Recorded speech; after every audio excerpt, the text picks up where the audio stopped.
Last year, a man in Phoenix sat down with a mortgage broker. He was buying his first home, $380,000, 30-year fixed. The broker slid a paper across the desk, 6.8% interest rate. He asked a completely reasonable question. Who decided 6.8? The broker smiled and said, "That's just where rates are right now." That's not an answer. That's a shrug with a clipboard. Here's the actual answer. That 6.8% wasn't set by his bank. It wasn't invented by the broker. It traces back to a conference room in Washington, D.C., where 12 people meet 8 times a year and choose a number that runs your entire financial life. Your mortgage, your car loan, your savings account return, your employer's ability to make payroll. All of it. Welcome to the rich route.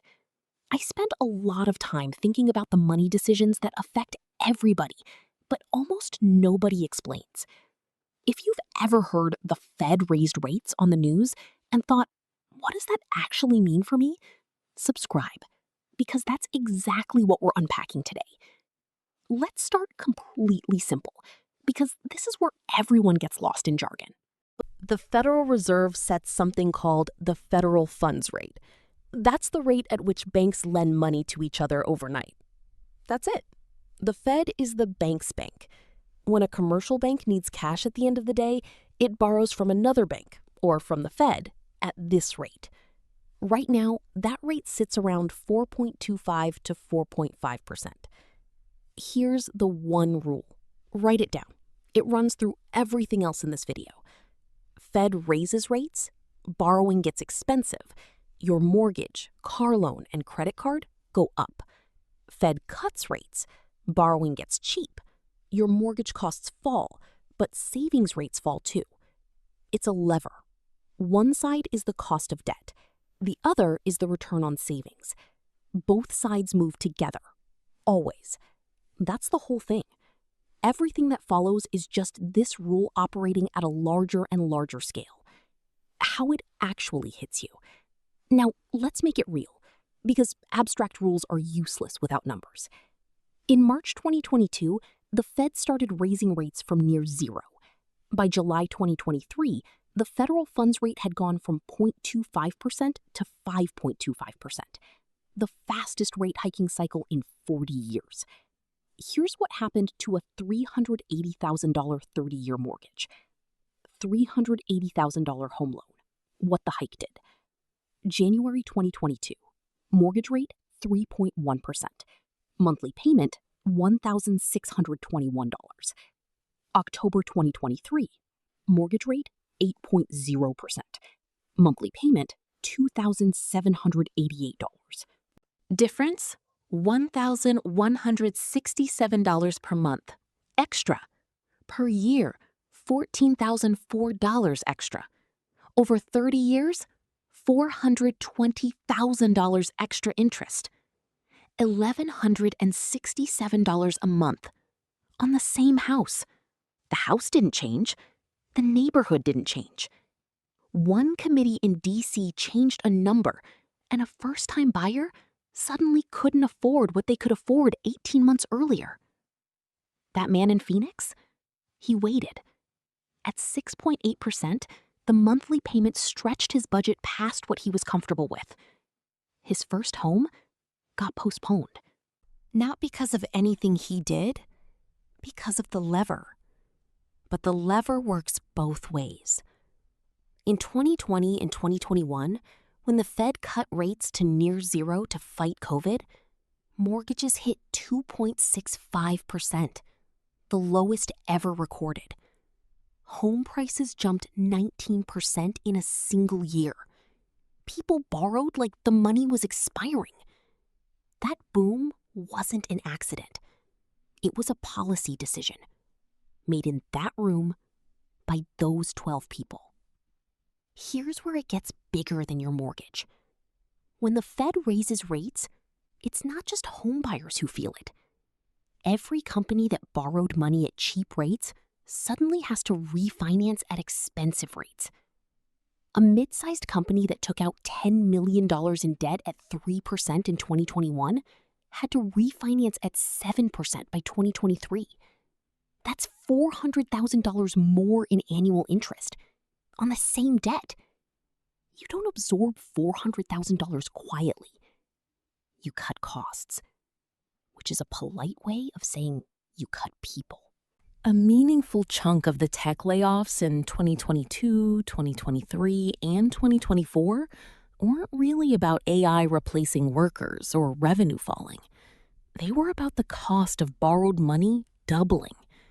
Companies that built their entire growth strategy on cheap debt suddenly had to service expensive debt instead of hiring. The Fed rate, your mortgage, your employer's loan cost, your job security. One lever, every time. Here's the part that doesn't make it into most explainer videos.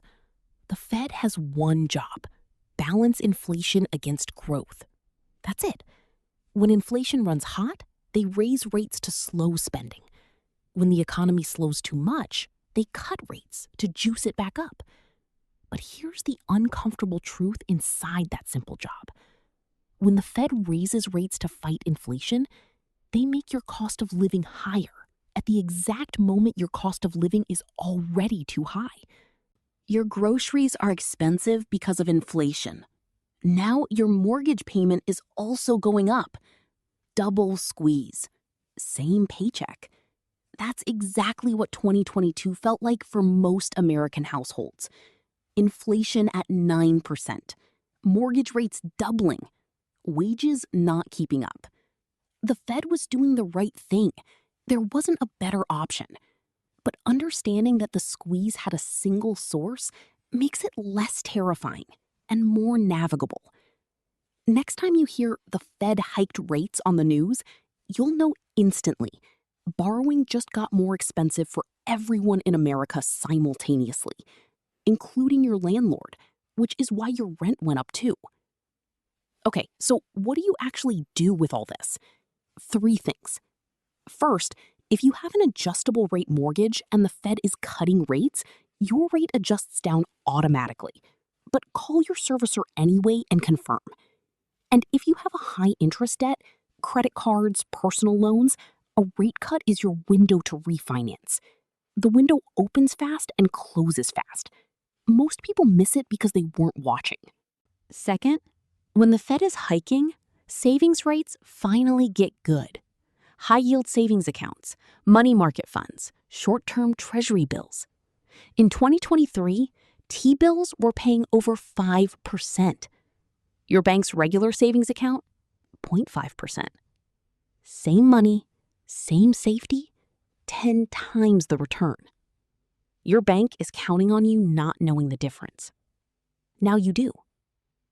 Third, if you're buying a home and the Fed is in a cutting cycle, consider an adjustable rate mortgage or waiting to lock. If the Fed is hiking, lock a fixed rate before the next meeting. The meeting schedule is public, 8 times a year. You can plan around it. That man in Phoenix who got the shrug with the clipboard, he now knows where 6.8% came from. 12 people, 8 meetings a year. One number that runs through your mortgage, your savings, your employer's payroll, and your job security. You can't vote them out. You can't opt out of the system. But you can understand it well enough to stop being surprised by it. And that's the whole point. If this connected some dots for you, subscribe. Every week I make videos like this. Real numbers, no products to sell. Just the honest explanation. See you next week.